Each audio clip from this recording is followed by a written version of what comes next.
Are you in high school and wondering how to put together a good college list? If so, in this video, that's exactly what I'm going to talk about. My name is Brooke. I've been tutoring and teaching for over 15 years. I've scored perfectly on the SAT and the ACT as an adult, and I've helped coach students to near perfect scores in both exams. I'm also a college consultant, and I work with private students to help them get into the colleges of their dreams. If you're needing some help with test prep, go ahead and head over to SupertutorTV.com, where we have the best SAT prep course ever and the best ACT prep course ever. And I think we're the only course in the marketplace right now that is HD quality, real videos with a real human being. So like, I will actually teach you like I would as a tutor to my private students. If you want something totally free or that's out of your budget, subscribe to our YouTube channel. Every week we have a free video. No matter who you are, you can improve. We've even had people report they scored perfectly on the ACT by watching our YouTube channel. How awesome is that? So join us. All you have to do is click subscribe. It's totally free. And subscribe to our mailing list as well. SupertutorTV.com/subscribe. Okay. Enough of all that shenanigans. If at any point during this video you would rather read than watch all of this information, head to our blog. You'll find that link in the description below this video. Let's talk college lists. Now, as most of you know, when you build a college list, there are 3 tiers that I recommend that you put on every college list. Those tiers are safety schools, fit schools, and reach schools. If you're applying to really competitive schools, I typically recommend applying to anywhere from 10 to 20 schools. That means you're applying to schools like Harvard and Stanford and you're a total overachiever, you're like top 2% of your class kind of thing. If you're on the other end of the spectrum and you're more of an average student and you just want to go to your local college or university, you can apply to fewer universities, anywhere from 3 to 5, depending on the admit rates and how soon you're going to find out whether you're in or not. So that's just a general rule of thumb. Let's get into these lists. So safety schools are schools that you have a really good shot at getting into. What I like to say generally is if your grades or scores are at a 75th percentile on both the GPA and the test scores that are typically accepted to that university, and in addition to that, the university has at least a 30% admit rate, maybe 25% if you've got a lot of other wow factors or something. That's something we could call a safety school. I'm also going to assume as we go through these metrics that all other factors are at about the same level as your GPA and your test scores. Things like your activities, your essays, your personal circumstances, your demographic background. And all of those are going to play into your admissions profile as well. There are certain factors that are going to give you an edge, and there are certain factors that are going to sort of diminish your probability. It's really important that you have some activities. If you have 0 activities, you're going to need to look at all of these numbers and sort of think, okay, I have to be even higher than that. The other thing that I love to say about safety schools is it's totally cool to put community colleges on your safety school list. Transferring is a real option and it's a really good plan B if you don't get into the school that you want to go to. If you're looking at community colleges though, you can also look into ones that 1, have programs that you're interested in, 2, that might have relationships with colleges for automatic transfer or what they call guaranteed transfer. I know I live in Santa Monica and we have a community college called Santa Monica College, and it has relationships with all sorts of colleges and universities, with the UC system, with Pepperdine, with all these schools that if you get a certain GPA and you take certain classes, you can get an automatic admission into those universities, which is super awesome because it's kind of like a guaranteed path for you. And by the way, if you go to community college, no one ever has to know after you graduate. And your employers never have to know. You just put where you graduated from. So it's not a big deal. If you screwed up in high school, if you got some C's freshman year or something, and you just can't make it in the first time, that's totally cool. One safety that is really cool to bank on is community college. It can be a really affordable, great way to go. One last note on safety schools. I also like to apply to at least one school with either early admission decisions or rolling admissions. Rolling admissions are very common at schools with very high admit rates, and what that means is that they accept applications starting on a particular date, maybe September 1st or October 1st, and then as they get applications, they immediately send back to you their response.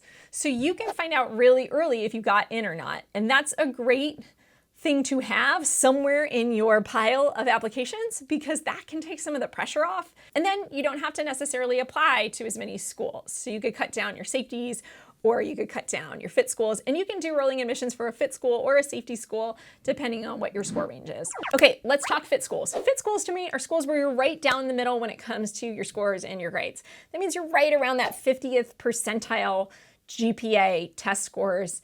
And this, of course, again, is assuming that all those other factors are not pushing or pulling too far from average.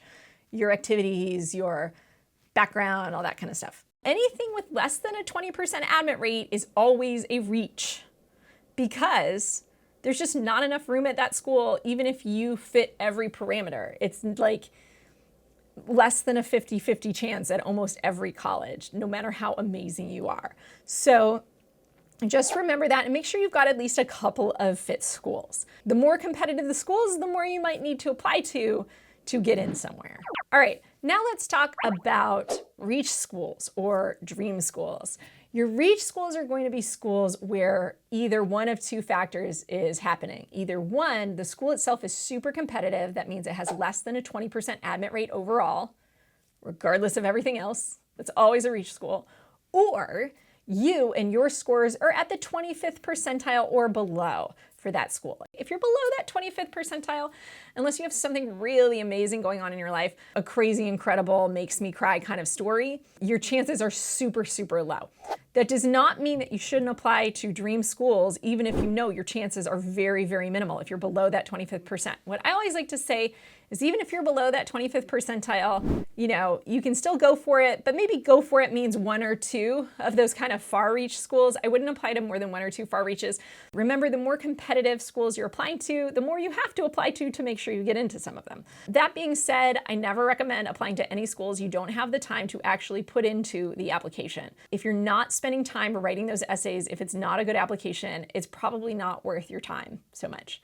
You want to put your best foot forward, only apply to as many schools as you can handle, and it's okay if you don't apply to 100, because you know what? Maybe you can just do the honors program at the University of Oklahoma, and that's totally cool, and you don't have to go to Harvard.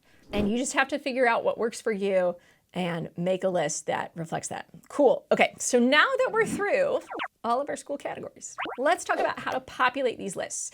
So one principle that I want to share with you is that don't worry about getting it down to 12 right away. This is a process, it's an exploration. So what that means is you might well start with a list of 100 schools or 50 schools, or be throwing a ton of schools into a spreadsheet to start. And then you can start to investigate some and crop some into not as interested, more interested. You can start with rankings lists if you want. Those are probably the obvious place to start, which are like Forbes, US News and World Report. But there's also other lists out there that are kind of fun.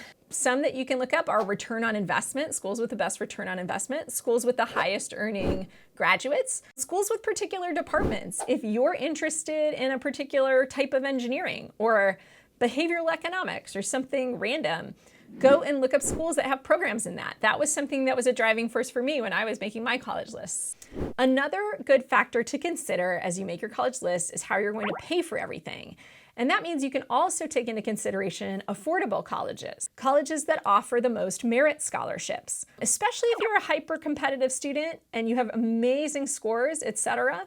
If you don't get into that top school, sometimes you can find a school that will give you 100% free ride because you're a National Merit Scholar. So those are the kind of schools too that you might add to your safety list.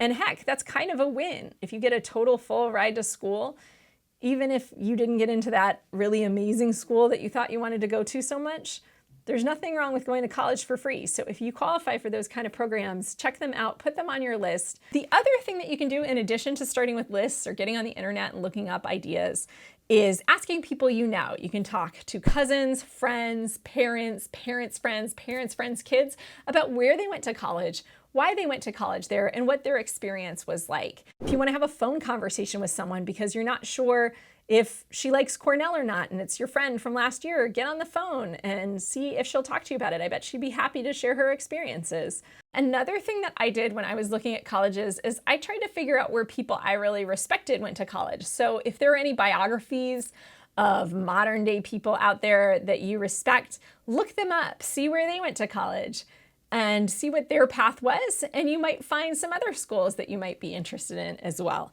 The last thing that I'll say is that when I was your age, the way that I found colleges was by getting a giant book. And you can still do that. You don't have to because you have the internet, but sometimes it's easier if you get in a book form.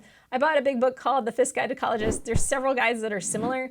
We'll put a link in the description to some more of those kind of books, as well as in our blog post that goes with this video. This is a fun process. This is cool. You get to go and move away from home and be an independent person.